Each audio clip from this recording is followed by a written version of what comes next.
रात में हम एक नरेटिंग वॉइस को सुनते हैं जो हमें बताती है कि करीब 100 सालों पहले अर्थ पर आरआर नाम का वायरस फैल गया था, जिसकी वजह से करीब 2 बिलियन लोग मारे गए। साथ ही इस वायरस ने बहुत सारे एनिमल्स, बर्ड्स और इंसेक्ट्स को भी इन्फेक्ट कर दिया, जिसकी वजह से उन सबके जीन्स में चेंजेस हुए और वो सब बड़े और खतरनाक बीस्ट और मॉन्स्टर्स में बदल गए और इंसानों पर हमला करने लगे। तो उन मॉन्स्टर्स यानी म्यूटेंट से बचने के लिए इंसानों ने न्यूक्लियर बॉम्ब्स का इस्तेमाल किया, पर न्यूक्लियर बॉम्ब्स की मदद से वो मॉन्स्टर्स पूरी तरह खत्म नहीं हुए, बल्कि इसकी वजह से और भी ह्यूमंस मारे गए। तो अब अर्थ की ऐसी सिचुएशन देखकर यूनाइटेड नेशन इमरजेंसी डिक्लेयर कर दी, जिसके बाद बचे हुए लोग गवर्नमेंट के द्वारा बनाए गए प्रोटेक्टेड एरियाज में चले गए, पर वहाँ भी वो मॉन्स्टर्स आ रहे थे। तो सभी गवर्नमेंट्स ने मिलकर मिलिट्री की ट्रेनिंग और एडवांस टेक्नोलॉजी की मदद से स्पेशल लोगों की एक सेना तैयार करी, जिन्हें मार्शल प्रैक्टिशनर बुलाया जाता था, क्योंकि उनमें आरआर वायरस की वजह से स्पेशल एबिलिटी आ गई थी और वो लोग मॉन्स्टर्स को खत्म करके ह्यूमंस को सेफ रखते थे। और इन्हीं मार्शल प्रैक्टिशनर्स की वजह से 5 नेशंस मॉन्स्टर से अपने लोगों को बचाने में कामयाब हो गए। अब हम 5 साल पहले का समय देखते हैं, जहाँ मैक्स और जेक नाम के 2 दोस्त एक जगह पर आकर उस प्रोटेक्टेड एरिया की बाहर की दुनिया को देख रहे थे, क्योंकि मैक्स उस आउटर वर्ल्ड को देखना चाहता था जिसे बहुत समय से किसी ने नहीं देखा था। तो अब मैक्स की बात सुनकर जेक उसे कहता है कि तुम मार्शल प्रैक्टिशनर ग्रुप के वॉरियर बनके आउटर वर्ल्ड को देख सकते हो, क्योंकि वॉरियर्स मॉन्स्टर से लड़ने के लिए प्रोटेक्टेड एरिया से बाहर जाते रहते हैं। अब अपने दोस्त की बात सुनकर मैक्स कहता है कि वॉरियर बनने में बहुत टाइम लगता है, इसलिए मैं पहले मिलिट्री अकेडमी ज्वाइन करूंगा। मैक्स ऐसा इसलिए कहता है क्योंकि वो इतने अमीर नहीं थे कि उनकी फैमिलीज एक वॉरियर बनने तक का उनका खर्चा उठा सके। तभी मैक्स को आसमान में कुछ दिखता है, पर वो दोनों उस चीज को इग्नोर करके अपने स्कूल चले जाते हैं। इस तरफ हम उसी प्रोटेक्टेड एरिया के मिलिट्री बेस को देखते हैं, जिन्हें उनके रडार से पता चलता है कि एक बहुत बड़ा एस क्लास म्यूटेंट ईगल उनके बेस की तरफ तेजी से आ रहा था। तो अब ये जानकर मिलिट्री चीफ उस ईगल को मारने के लिए बहुत सारे फाइटर जेट्स भिजवाता है। जो फाइटर जेट्स उस ईगल के पास पहुंचकर उस पर मिसाइल से अटैक करते हैं, लेकिन मिसाइल से ईगल को कुछ भी नहीं होता, बल्कि वो ईगल अपने फेदर्स की मदद से उन सभी जेट्स को डिस्ट्रॉय कर देता है, क्योंकि उस ईगल के फेदर्स डायमंड की तरह शार्प थे। अब अपने जेट्स की ऐसी सिचुएशन देखकर military chief marshal practitioner group से एक वॉरियर को बुलाने को कहता है, क्योंकि वो ईगल तेजी से सिटी की तरफ बढ़ रहा था। अब हम सिटी को देखते हैं, जहाँ न्यूज में नेशनल रिसर्च इंस्टीट्यूशन की बात चल रही थी, क्योंकि रिसर्च सेंटर ने आरआर वायरस को एयर से कम करने का रास्ता ढूंढ लिया था। ये न्यूज सुन के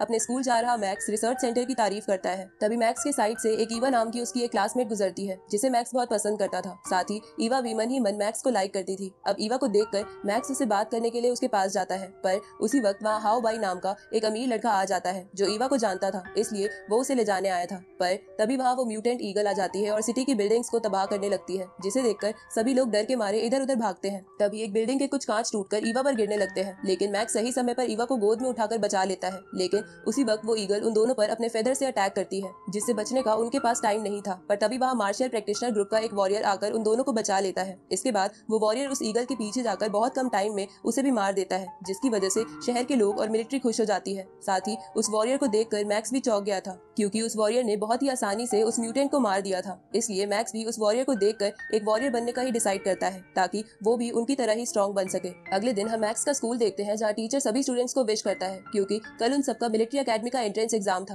पर मैक्स टीचर की बातों पर ध्यान ना देकर ईवा को ही देखे जा रहा था। पर ये बात हाओ बाई को अच्छी नहीं लगती, क्योंकि वो ईवा से शादी करना चाहता था। इसलिए हाओ बाई स्कूल के बाद मैक्स से मिलता है और उसे कहता है कि मैं भी तुम्हारी तरह एक वॉरियर बनना चाहता हूँ, तो चलो हम दोनों एक फाइट करते हैं। तभी हाओ बाई के दोस्त वहाँ आकर मैक्स को घेर लेते हैं, जिसके बाद हाओ बाई मैक्स से कहता है कि हम तीनों मार्शल आर्ट हॉल के सीनियर स्टूडेंट्स हैं, इसलिए आज हम तीनों तुम्हें अच्छा सबक सिखाएंगे। उसी वक्त मार्शल आर्ट हॉल का चीफ भी वहाँ से गुजर रहा था, पर वो हाओ बाई और अपने स्टूडेंट्स को वहाँ देखकर रुक जाता है। तभी हाओ बाई के दोस्त मैक्स पर अटैक कर देते हैं, लेकिन मैक्स उनके अटैक से बचकर हाओ बाई का दांत तोड़ देता है। ये देखकर हाओ बाई मैक्स पर एक वेपन से अटैक करता है, लेकिन मैक्स फिर से खड़ा होकर उन तीनों को बहुत मारता है। अब मैक्स की ऐसी स्किल्स देखकर वो चीफ अपने ड्राइवर से मैक्स के बारे में पता करने को कहता है। आगे मैक्स एक ब्रिज पर खड़े होकर बड़ी बड़ी बिल्डिंग्स को देखकर कहता है कि वो एक दिन अपनी फैमिलीज को ये सभी फैसिलिटीज देकर रहेगा। इसके बाद मैक्स स्लम एरिया में बने उसके छोटे से घर में चला जाता है, जहाँ उसका भाई उसका वेट कर रहा था, क्योंकि मैक्स ने उसे वादा किया था कि वो डिनर के बाद उसे बाहर घुमाने ले जाएगा, क्योंकि वो खुद चल नहीं सकता था। अब मैक्स अपने पेरेंट्स और अपने भाई के साथ डिनर करने लगता है, जहाँ उसके फादर मैक्स से कहते हैं कि वो मार्शल प्रैक्टिशनर बनने के लिए उसका खर्चा नहीं उठा सकते हैं, जिस पर मैक्स उन्हें बोलता है कि आप इसकी चिंता मत कीजिए, मैं अपनी स्किल्स के दम पर वॉरियर बनने की कोशिश जरूर करूंगा। अगली सुबह मैक्स जल्दी उठकर एग्जाम देने के लिए घर से निकल जाता है, लेकिन कुछ गुंडे मैक्स का रास्ता रोक लेते हैं, जिन्हें हाओ बाई ने भेजा था, ताकि वो मैक्स को एग्जाम देने के लिए लेट कर सके। अब उन गुंडों को देखकर मैक्स उनसे लड़ने लगता है, लेकिन उनसे लड़ते लड़ते बहुत टाइम चला जाता है, जिसकी वजह से क्लास में एग्जाम स्टार्ट हो गया था। और जब मैक्स अपनी क्लास में पहुंचता है तो टीचर उसे अंदर नहीं आने देता, क्योंकि वो भी हाओ बाई से मिला हुआ था। तभी वहाँ पर जिज्ञान हॉल का वो चीफ आ जाता है और टीचर से कहता है कि रूल्स के अकॉर्डिंग ये लड़का अभी भी एग्जाम दे सकता है। तो उस चीफ की बात सुनकर टीचर डर के मारे मैक्स को एग्जाम देने की परमिशन दे देता है, जिसके बाद मैक्स उस चीफ को थैंक यू बोलकर एग्जाम देने लगता है। लेकिन जब एग्जाम खत्म होने में आधा घंटा बाकी था, तब हाओ बाई अपने दोस्तों को इशारा करता है, जिसके बाद वो दोनों आपस में लड़ने लगते हैं और मैक्स की आंसर शीट नीचे गिरा देते हैं। तभी हाओ बाई जानबूझकर उस आंसर शीट को पूरी तरह अपने जूतों से गंदा कर देता है, जिसकी वजह से मैक्स को एग्जाम फिर से लिखना स्टार्ट करना पड़ता है। पर अब बहुत कम समय बचा था, जिसकी वजह से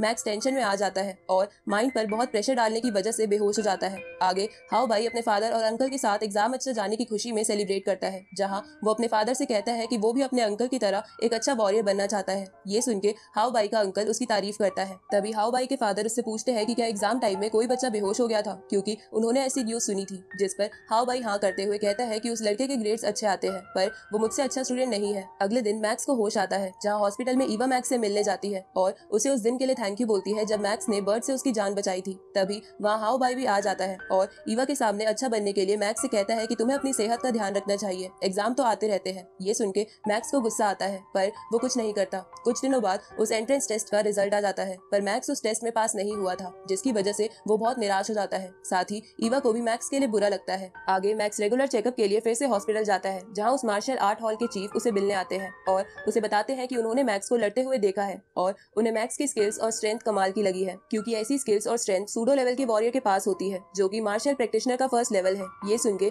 मैक्स हैरान हो जाता है। इसके बाद वो चीफ मैक्स को बताते हैं कि उसे सूडो प्रैक्टिशनर का टाइटल पाने के लिए एक एग्जाम देना होगा, जिसके बाद वो फर्स्ट लेवल का प्रैक्टिशनर बन जाएगा। पर एग्जाम देने से पहले मैक्स का एक टेस्ट होगा, जिससे पता चलेगा कि मैक्स एग्जाम देने के लायक है भी या नहीं। अब उस चीफ की बातें सुनकर मैक्स उस एग्जाम और टेस्ट को देने के लिए मान जाता है, क्योंकि मार्शल प्रैक्टिशनर बनने के बाद उसे गवर्नमेंट की तरफ से फाइनेंशियल हेल्प मिलेगी, जिसकी मदद से उसकी फैमिली एक अच्छी लाइफ बिता पाएगी। अब मैक्स के ये डिसाइड करते ही ये पार्ट यही खत्म होता है।